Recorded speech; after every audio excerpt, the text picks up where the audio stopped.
The first thing Damaris Caldwell did when she heard the window shatter at 2:47 in the morning was not scream. She didn't gasp. She didn't freeze. She didn't do any of the reasonable, sensible things that a normal woman living in a luxury penthouse in Gangnam would do when the sound of breaking glass split the silence like a gunshot.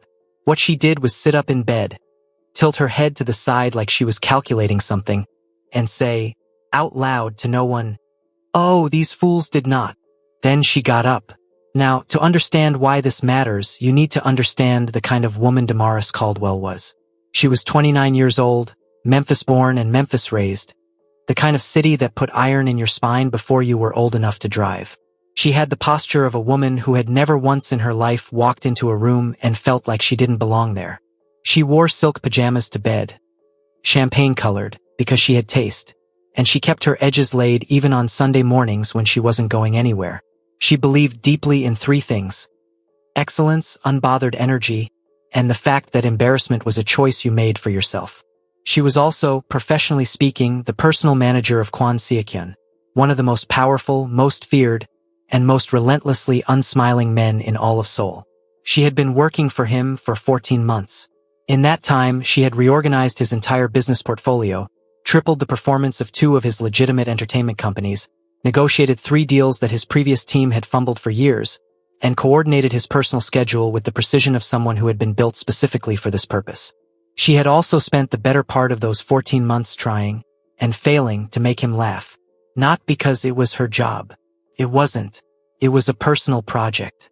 A private, ongoing, deeply entertaining challenge that she had set for herself sometime around week 3, when she had made what she privately considered the funniest observation of her entire career, and Kwon Seok-hyun had looked at her with those flat, dark eyes of his and simply said, "Is the quarterly report ready?" The man did not laugh. He did not smile. He did not react to humor the way human beings reacted to humor. He existed in a state of permanent, glacial composure, and the world seemed to organize itself quietly around that fact the way rivers organize themselves around stone. His men feared him. His associates respected him with the particular reverence people reserved for things they didn't fully understand. His enemies, from what Damaris had gathered, mostly just stayed out of his way and hoped he forgot they existed. Damaris found him fascinating. She also found him deeply, personally irritating, which she had decided was basically the same thing. She thought about all of this in approximately 1 second as she stepped out of her bedroom and into the long, dark hallway of the penthouse, because her brain worked fast and her feet worked faster. The penthouse had a layout she knew by heart. She had been staying in the guest suite for the past 3 days while her own apartment was being renovated. A fact Seok-hyun had agreed to with exactly one word: fine. She knew where every room was. She knew where the kitchen was. More importantly, she knew what was in the kitchen. She heard voices downstairs. Low, male voices moving with the specific kind of careful quiet that people used when they were trying not to be heard, which always, in Damaris's extensive personal experience with foolishness, meant they were about to do something worth being loud about. She counted 3 of them by the sound of their footsteps. She moved to the kitchen first. Later, people would ask her why she didn't just call for security or wake Seok-hyun or lock herself in a room and wait. The honest answer was that none of those options had occurred to her as interesting. The interesting option was the one she was already doing, which involved pulling open the pantry door with the quiet efficiency of a woman who had decided something. The pantry was extraordinarily well-stocked. Seok-hyun's housekeeper ran a tight operation. There were imported goods, artisan supplies, things she didn't recognize and things she absolutely did. Her hand found the flour first. A large bag, the heavy kind, the kind that sat in the back of the shelf and meant business. She picked it up. Then she found the cornstarch. Then she found a bottle of what she was fairly certain was some kind of dark vinegar, which smelled horrible and was therefore perfect. Then she found the cooking oil. She lined them up on the counter in front of her with the calm, focused energy of a woman preparing for something she had every intention of winning. Downstairs, the voices were getting louder, bolder. They thought the place was empty. She could tell by the way they were moving now, less careful, more confident. One of them laughed at something, and the sound of it annoyed her deeply because they were in Seok-hyun's house, and she had 14 months of investment in this operation, and she was not about to let 3 people with poor decision-making skills compromise it. She picked up the flour. She heard Seokyun's bedroom door open down the hall. He moved like silence when he wanted to. She had noticed that early, the way big, commanding men sometimes had the unexpected ability to exist without sound when the situation required it. She heard nothing but sensed him anyway, the particular shift in air pressure that came with his presence.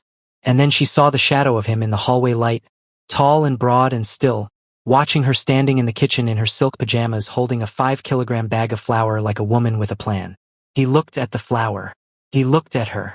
His expression said nothing because his expression never said anything, but she could see in the slight adjustment of his posture that he was trying to understand what he was witnessing. She put one finger to her lips. Then she pointed down the stairs. Then she pointed at the flour. His eyes returned to the flour. Something moved in them. Not a laugh, not even close, not yet. But something. A flicker. The first distant suggestion of a human reaction. He said nothing. He stepped back against the wall and watched. She went downstairs. What happened in the next 4 minutes would be discussed, in low, awed, deeply entertained voices, by Seokyun's security team for the next 2 years. There were indeed 3 of them. They were moving through the lower living room with the misguided confidence of men who had done this before and expected it to go the same way. They were dressed in dark clothing, which was, Damaris later acknowledged, the only smart decision they made all evening. She came down the last 3 stairs and assessed the situation in approximately 1 second. Then she opened the flour. The first man turned around just in time to receive the full initial wave of it directly to the face. A generous, committed pour, the kind that didn't apologize for itself. He made a sound that was less a word and more a concept. His hands came up too late. He looked like a ghost. A startled, coughing, deeply undignified ghost. His 2 companions spun around. Damaris was already moving. The second man got the cornstarch, which behaved differently from the flour. Lighter, more theatrical, spreading in a wide, dramatic cloud that settled over him like a fine winter snow and made him look, she thought, genuinely ethereal in the worst possible way. He stumbled back into an armchair. The armchair slid 3 inches on the polished floor.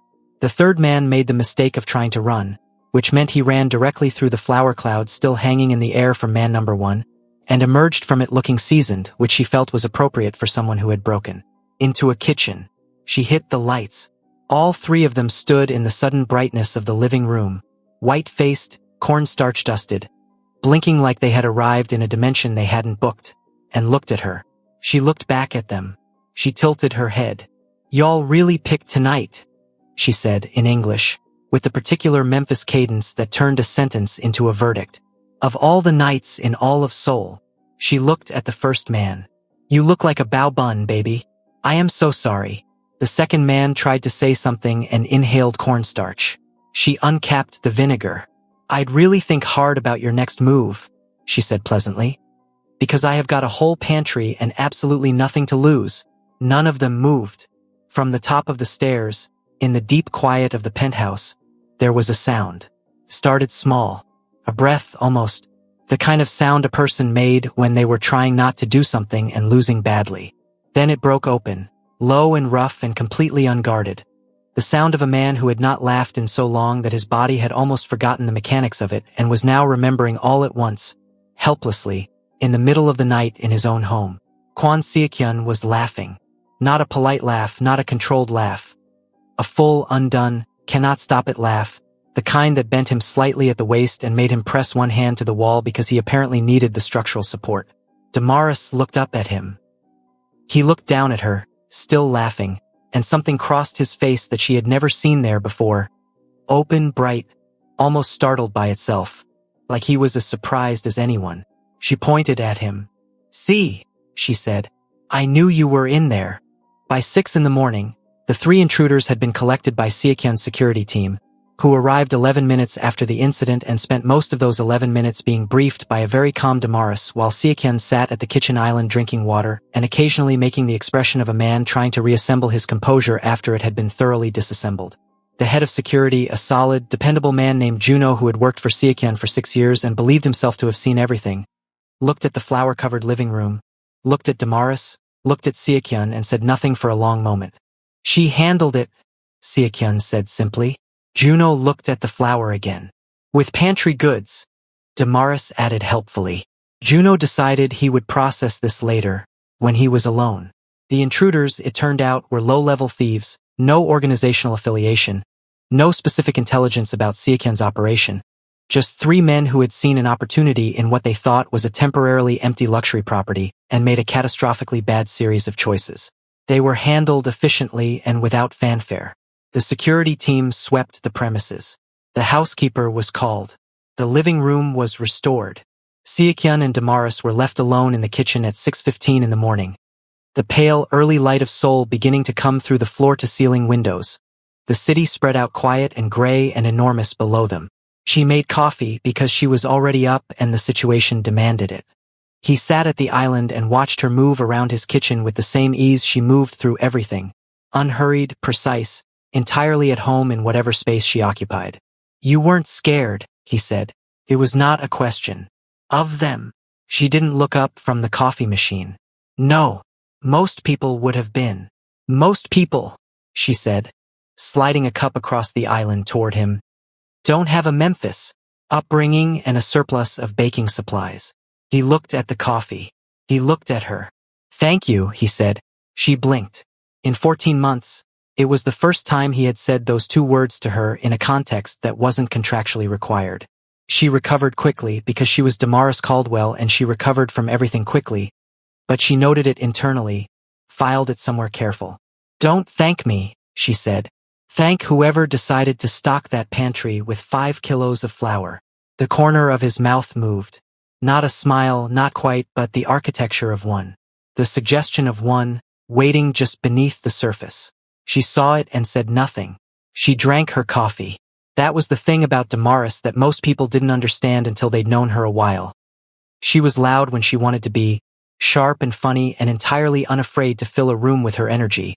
But she also knew exactly when to be quiet. She knew the value of a moment.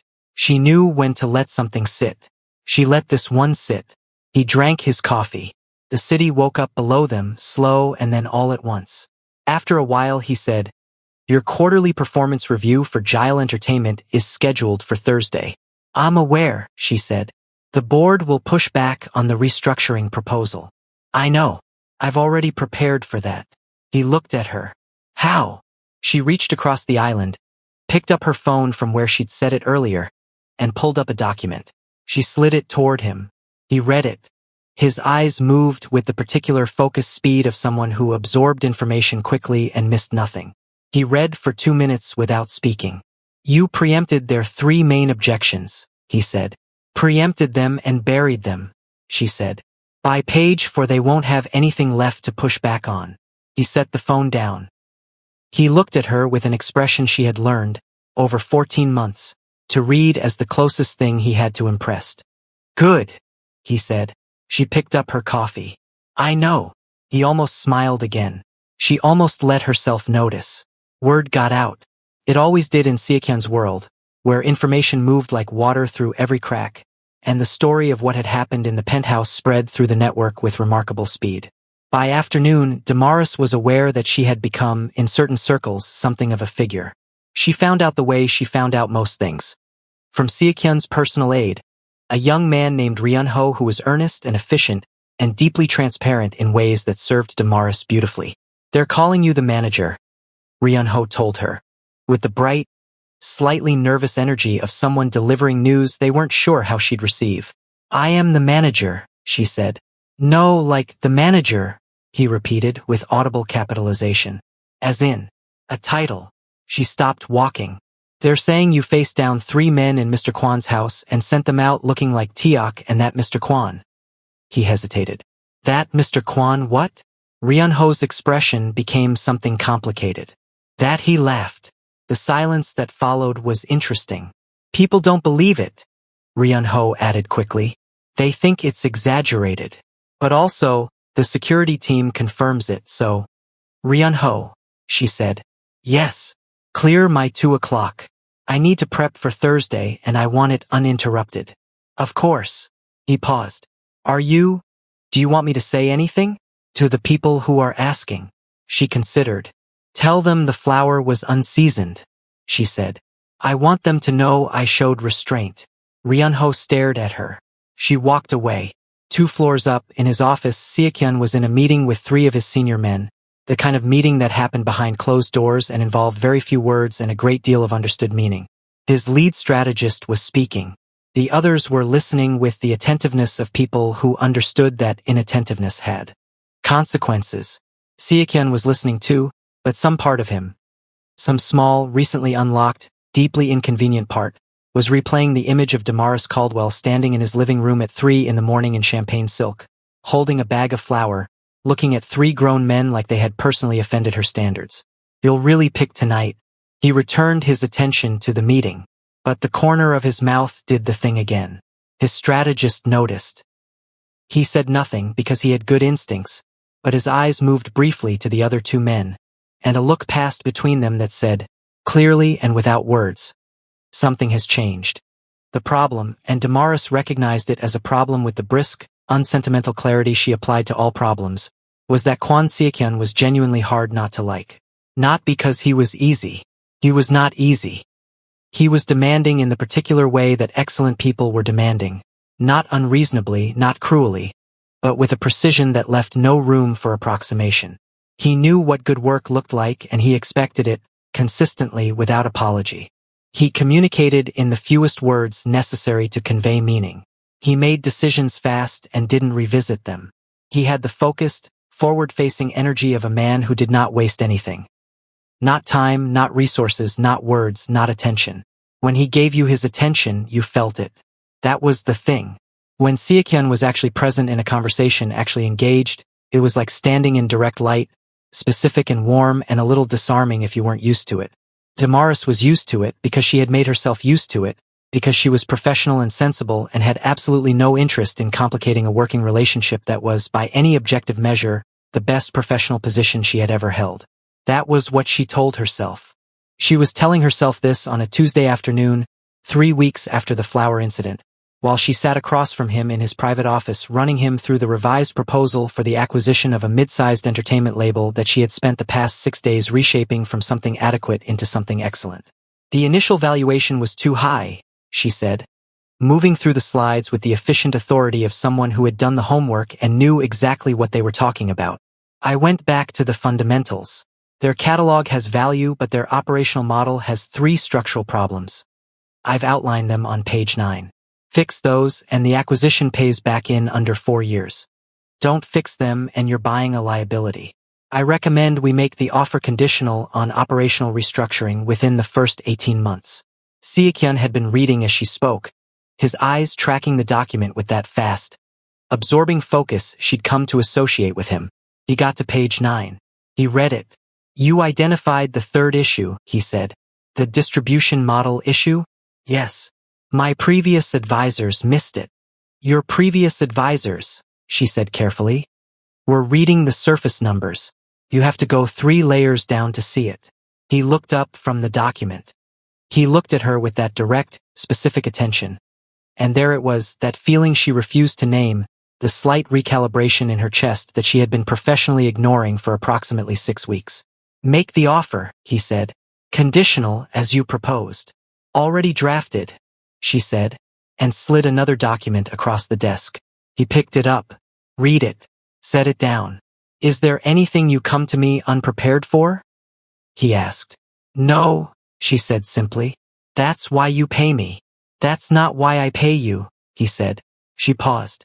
What? I pay many people to be prepared, he said. You are the only one who is also correct. She absorbed that. She kept her expression steady, because she was Damaris Caldwell and she had done harder things than receive a compliment without flinching. Well, she said after a moment, add it to my performance review. The corner of his mouth moved. I will, he said. The shift, when it happened the way most real things happened. Not dramatically, not with announcement, but quietly and then all at once. It was a Thursday evening. She had been in back-to-back meetings since 8 in the morning. The Gile Entertainment Board review had gone exactly as she'd predicted, and she had handled it exactly as she'd prepared. And by 7 o'clock she was in the small sitting room adjacent to his office with her heels off and her feet tucked. Under her on the chair, reviewing notes on her tablet with the focused, slightly glazed energy of someone running on excellence and caffeine. She heard the door and didn't look up. The board confirmed, Siakyan said. I know. Juno texted me. You buried them by page 4. I said I would. She looked up then. He was still in his full formal suit, which meant he'd come directly from the boardroom, which meant he hadn't stopped anywhere between there and here. Something about that landed quietly. He sat down across from her. Not at his desk. In the chair across from her. Close, the way people sat when they weren't thinking about the geometry of the room and were just sitting. The Gile restructuring, he said. You pushed for it for 4 months before I approved it. You took a while, she agreed pleasantly. I was testing whether you'd hold your position. She looked at him. And you never moved, he said. There was something in his voice that wasn't quite admiration but was adjacent to it, close enough that she could feel the warmth of it. Most people, when I push back, adjust their position. You just waited, like you already knew you were right. I did know I was right, she said. Being right doesn't require your agreement. He was quiet for a moment. No, he said. It doesn't. She held his gaze. He held hers. And for the first time in 14 months, the silence between them felt like something chosen rather than something inevitable. Like something they were both sitting in deliberately because they wanted to. She looked away first. She had rules. It's late, she said. I have an 8 a.m. call with the Tokyo team. I know, he said. I approved it. Then you know I should sleep. I know you should, he said. And I know you won't, because you're going to spend the next 2 hours over-preparing for a call you could handle in your sleep. She stared at him. He looked back at her with the flat, composed expression she had spent 14 months trying to crack, and somewhere deep in it, in the very back of it, something warm was looking out at her. You know me, she said, came out quieter than she intended. I've been paying attention, he said. She stood up. She picked up her tablet. She picked up her shoes. Good night, Siakyan, she said. Not Mr. Kwan, which was what she always called him, what everyone called him, what the entire professional architecture of their relationship had always called him. His name. Just his name. He looked at her. The warmth in his expression moved forward, just slightly, like it was deciding something. Good night, Damaris, he said. She left. She walked down the long corridor to her office and closed the door and stood in the middle of the room for a solid 30 seconds, completely still, before she said, quietly and with feeling, absolutely not. Then she sat down and over-prepared for the Tokyo call. She didn't acknowledge it for 3 more weeks. This was a conscious, professional, and frankly impressive act of will, and she was proud of it. She filed documents and ran numbers and restructured a media company and negotiated 2 contracts that made Siakyan's legal team openly emotional with relief, and she was excellent and present and completely professionally appropriate, and she did not think about the way his voice had said I've been paying attention in a quiet room at 7:30 in the evening. She thought about it a little, but she was disciplined about when. The situation was forced into clarity, as situations always were eventually, by an external event which in this case took the form of a charity gala at a luxury hotel in Jongno, the kind of event that Seoul's Money attended and watched each other at, the kind of room where how you moved through it was a statement and who stood next to you was a declaration. Siakyan attended these things occasionally. Damaris managed his appearances with surgical precision. When to go, when to send a representative, how long to stay, who to be seen with, who to avoid. She had built his public profile the way an architect built a load-bearing wall. Deliberately and with full knowledge of what it was holding up. She had planned to wait outside in the car, as she usually did. He said, "You're coming in." She looked at him. "I'm not on the guest list. I added you." "When?" "Yesterday." She opened her mouth, closed it. "That's not protocol." "I know," he said, in a tone that meant he had evaluated the protocol and found it insufficient. She went in. She wore burgundy. Deep, rich burgundy with a structured bodice and wide-leg trousers that moved with her like they'd been made for exactly this kind of room. Because they had been. Because she did not go anywhere unprepared. She wore her hair up, gold earrings, heels that added 3 inches to her already considerable presence. She looked like money and intention. And a woman who had never once apologized for either. The room noticed. Rooms always noticed Damaris, not because she asked them to, but because she was the kind of person whose energy arrived slightly before she did, announcing itself. She noticed the room noticing, cataloged it efficiently, and focused on her job, which tonight was to navigate Seokyun through a very specific subset of interactions that would serve specific strategic purposes and then extract them both before the evening became social rather than useful. She was good at it. She was always good at it. She moved through the room with him, and she was fluid and sharp and exactly the right degree of warm to exactly the right people, and she watched Seokyun watch her work with an expression she had learned by now to read accurately. He was proud. That was what it was. It sat on him quietly, the way all his feelings sat on him. Compressed, restrained, barely visible. But she could see it, and the seeing of it did something unruly to her chest. "You're doing it again," she said. During a brief moment when they were standing slightly apart from the nearest conversation, both holding glasses they weren't drinking. "Doing what?" "The thing where you watch me like you're keeping score." He looked at her. "I'm not keeping score." "Then what are you doing?" A pause. In 14 months she had learned his pauses, the functional ones, the strategic ones, the ones where he was deciding whether to say a true thing. This was the last kind. "Watching you," he said, "because I like watching you work." She kept her expression steady. She had gotten very good at this. "That's a conflict of interest," she said. "I know," he said. "I'm your manager. I'm aware. This is complicated. Everything worthwhile is."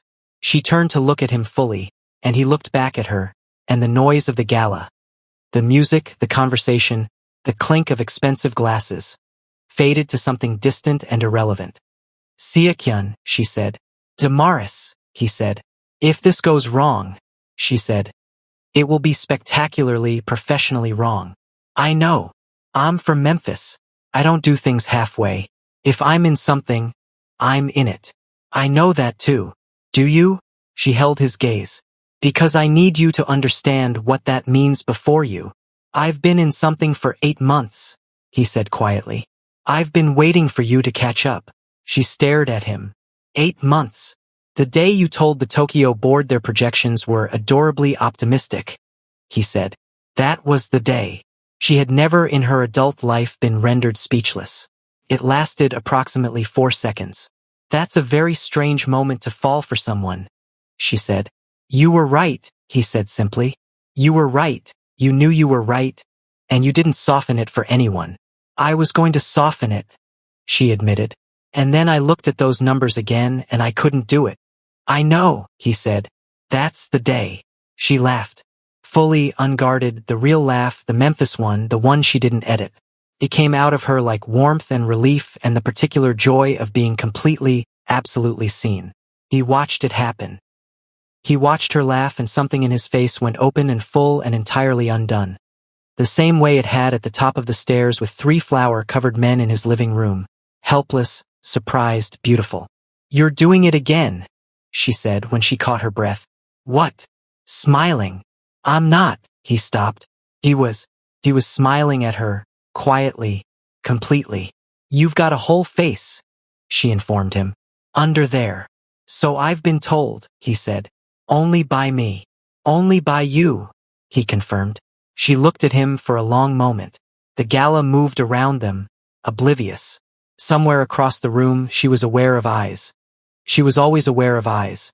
People noticing the way they were standing, the specific proximity, the conversation that was clearly not professional even to someone who couldn't hear it. Let them look. She had stopped managing perceptions about 4 minutes ago. "After this," she said, "we're getting proper food. Not gala food. Real food. Anywhere you want," he said.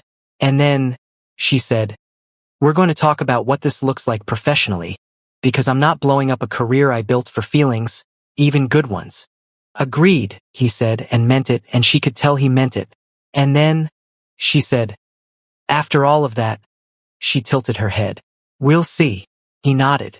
He was still smiling, small, warm, private, the smile of a man who had waited 8 months and could wait a little longer because he already knew where this was going. They stayed until the strategic end of the evening because she had a job to do and she did it, and then they left together and Seoul was dark and lit and enormous around them, and they talked for 3 hours over food that was absolutely not gala caliber and was therefore perfect.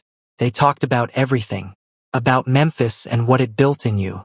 About what it meant to hold power carefully and what happened when people didn't. about the acquisition and the Tokyo call and the 3 things she thought he should do differently in his public-facing operations. About his family briefly, which he never discussed, and she didn't push, but she listened completely, and he seemed to understand the value of that. About the flower. They talked about the flower.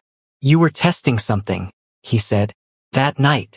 Not just handling the situation. I always knew you were in there, she said. Behind all that.